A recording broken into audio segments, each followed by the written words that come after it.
En esta radioemisora presentamos Llaves para vivir con éxito, a cargo del internacionalmente conocido maestro de la Biblia y escritor Derek Prince, quien comparte su experiencia personal y ministerio cristiano en Llaves para vivir con éxito. Bienvenidos.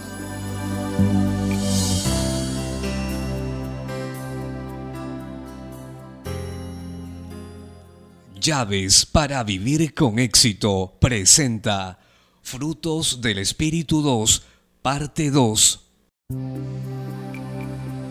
Me alegro de estar nuevamente con usted para compartir sobre uno de los temas más hermosos de todas las Escrituras, el fruto del Espíritu Santo. En mi charla de ayer hablé del fruto de la benignidad. Expliqué en esencia que la benignidad es vivir en armonía con las leyes que gobiernan el universo, especialmente las leyes que gobiernan la conducta y las relaciones. Es sembrar lo que queremos recoger, tratar a los demás como queremos que nos traten. Hoy voy a hablar sobre el fruto de la bondad. Primero necesitamos decir algo sobre la palabra bueno. Esa es una de las palabras más comunes del español, pero en nuestra habla contemporánea, desafortunadamente la hemos diluido mucho y la hemos usado descuidadamente. Hemos aplicado la palabra bueno a personas y a cosas que en realidad no merecen esa palabra. En las Escrituras la palabra bueno denota excelencia, especialmente moral. En su uso más estricto se aplica solamente a Dios. Esto sale a relucir en algo que Jesús dijo en Marcos capítulo 10 versos 17 y 18. Al salir él para seguir su camino, vino uno corriendo e hincando la rodilla delante de él, le preguntó: Maestro bueno, ¿qué haré para heredar la vida eterna? Jesús le dijo: ¿Por qué me llamáis bueno? Ninguno hay bueno, sino solo uno, Dios. Esa es una declaración muy fuerte. Ninguno hay bueno, sino solo uno, Dios. Y por supuesto, si ese hombre no reconoció la divinidad de Jesús, entonces no tenía ningún derecho de llamar bueno a Jesús. Así que la bondad está basada en un patrón de medidas muy alto. Está basado en el patrón de Dios. La medida de lo que Dios es y hace. Esa es la verdadera bondad, excelencia moral, completa integridad, perfecta honradez y perfecta justicia. Si vamos a ser buenos en cualquier sentido que se relacione con eso, solo hay una manera en que podemos hacerlo. Lo único que podemos hacer es ser vasos de la vida y de la naturaleza de Dios. Entonces la bondad de Dios se manifiesta en nosotros. Cuando hacemos eso, demostramos al mundo cómo es Dios en realidad. Ser bueno en ese sentido significa vivir una vida de testimonio de la existencia de Dios. Eso ha sido resumido hermosamente por Cardinal Swat. Eso es lo que dice. Para ser un testigo no se necesita hacer propaganda ni incitar a las personas, sino ser un misterio viviente. Significa vivir de tal manera que la vida de uno no tendría sentido si Dios no existiera. Ser bueno significa ser un misterio viviente. Es ser algo que las personas de este mundo simplemente no podrían entender, no lo pueden negar. Así la vida de bondad, la bondad de Dios en la vida de un creyente, confronta al mundo con la existencia de Dios. Recuerdo haber oído el testimonio de un hombre que había servido en la Armada Británica. Había entrado al servicio como ateo. No creía en Dios. No tenía más que desprecio por todas las formas de religión. No deseaba involucrarse en ninguna religión. Pero por algunos meses estuvo comisionado en un barco pequeño con una tripulación muy pequeña, y uno de sus compañeros, a quien veía todos los días y comían juntos, de quien no podía escapar, era un cristiano comprometido. Ese cristiano no le predicó, no le citó a la Biblia, sino que vivió en una vida de bondad ante sus ojos, día tras día, semana tras semana, mes tras mes. Ese ateo veía en su compañero de tripulación algo que no podía explicar. Era como una vida que no había visto.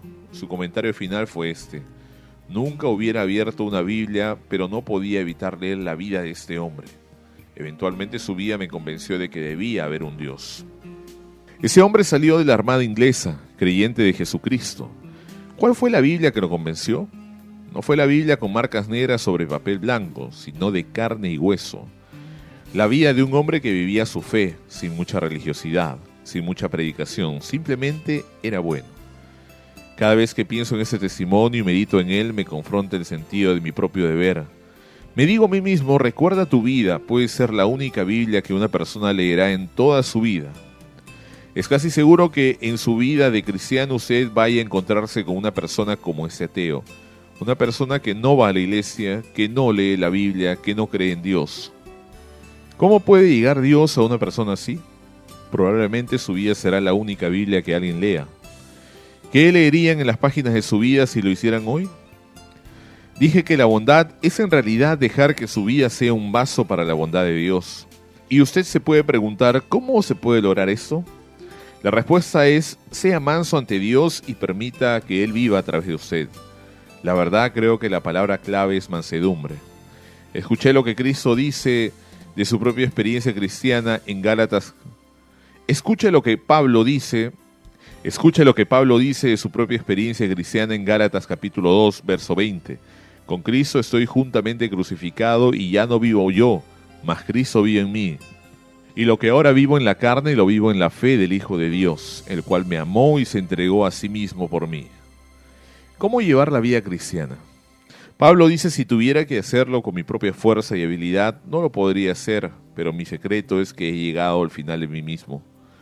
Veo a Jesús en la cruz y me doy cuenta que en realidad fui yo quien murió y ahora yo estoy muerto, pero hay una persona que vive en mí, y ese es Cristo resucitado. La vida que ahora vivo en mi cuerpo mortal, aquí en el tiempo, en el espacio, en la cocina, en la oficina, en la fábrica, en la carretera, en la vida que ahora vivo, lo hago en la fe del Hijo de Dios, el cual me amó y se entregó a sí mismo por mí. Y en Filipenses 1:21 Pablo dice, porque para mí el vivir es Cristo y el morir es ganancia. La vida de Pablo no era suya, era la vida de Jesús vivida en él, aunque había llegado al final de sí mismo y simplemente se entregó a Jesús. Recuerdo hace muchos años el testimonio de una persona, una señora pequeña de avanzada edad, que llevaba una vida ejemplar de bondad, no predicaba mucho, simplemente vivía. Un día alguien le preguntó, hermana, ¿qué hace usted cuando es sentada? Y ella le dijo una respuesta muy singular. Le dijo, cuando el diablo toca la puerta, dejo que Jesús conteste. Eso es darle el control a Jesús. No se trata de enfrentarse al diablo con su propia fuerza o resistirse a la tentación con su propia habilidad o justicia. Se trata de dejar que Dios viva a través de usted. Escuche lo que Pablo dice en Romanos 6, versos 11 al 14. Así también vosotros consideraos muertos al pecado, pero vivos para Dios en Cristo Jesús, Señor nuestro. No reine pues el pecado en vuestro cuerpo mortal, de modo que lo obedezcáis en sus concupiscencias, ni tampoco presentéis vuestros miembros al pecado como instrumentos de iniquidad, sino presentaos vosotros como instrumentos de justicia, porque el pecado no se enseñoreará de vosotros, pues no estáis bajo la ley, sino bajo la gracia. ¡Qué declaración más gloriosa! El pecado no se enseñoreará de vosotros. ¿Cómo se puede lograr? Primero, debemos de entender que no se logra por las obras de la ley. Cuando Jesús murió, lo hizo por los pecados que estaban bajo la ley. Él nos libró de la obligación de alcanzar la justicia por el cumplimiento de la ley. Él nos llevó a una nueva justicia, no en un nivel más bajo, sino uno que opera por medios distintos. La justicia de la gracia de Dios. Esta justicia se alcanza cuando nos entregamos a Dios. Hay una cosa más que necesito decir. Esa bondad no transige con el pecado. No es un cristianismo de leche que cede ante cualquier situación. Por el contrario, no hay compromiso entre el bien y el mal.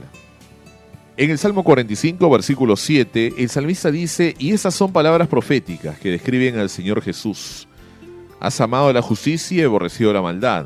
Por tanto, te ungió Dios, el Dios tuyo, con óleo de alegría más que a tus compañeros. Note que para amar la justicia también se requiere aborrecer la maldad. No puede haber compromiso con el mal. Y en el Salmo 97, versículo 10, el salmista dice, los que amáis a Jehová, aborreced el mal. Al final de cuentas, el único poder suficientemente fuerte para vencer el mal es el bien. No hay ninguna otra manera de enfrentarse al mal y vencerlo si no es por el bien. El bien es suficientemente fuerte para vencer el mal. Eso es lo que Pablo dice en Romanos 12, verso 21. No seas vencido de lo malo, sino vence con el bien el mal. Recuerde que la bondad es la vida de Dios en usted y la vida de Dios es más grande y más fuerte que todo el mal. La bondad es ceder ante Dios y dejar que Él manifieste su vida en usted. Nuestro tiempo por hoy ha terminado. Regresaré mañana a la misma hora para hablar de la siguiente forma del fruto espiritual, el fruto de la fe.